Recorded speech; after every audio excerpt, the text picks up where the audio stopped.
In my experiment, I measured the variance in levels of different vehicular air pollutants at an elementary school because children are one of the most susceptible subgroups of the population to many different negative health effects of air pollution. I hypothesized that pollutant exposure for children would be highest during hours of pickup and drop-off when cars are idling and during hours of heavy traffic. For my procedure, I collected air samples at 4 different times during the day. 7:30 to 8 o'clock when cars were dropping off and idling and when there was a moderate amount of traffic.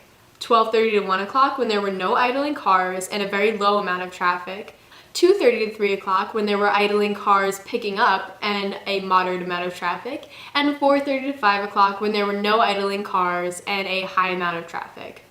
The 2 locations I tested at were playgrounds where children are present throughout the day, one close to the major roadway and the other close to the line of idling cars.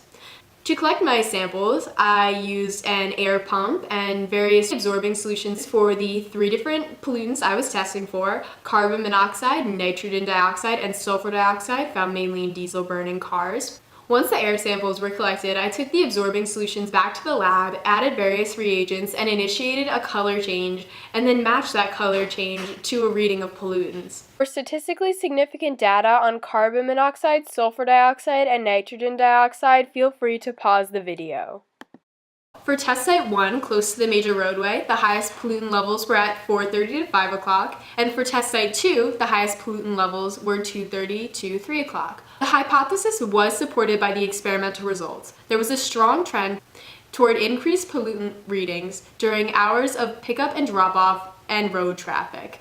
The results may have been affected by weather patterns such as wind, humidity, and temperature, but the weather was recorded to account for any aberrations in the data.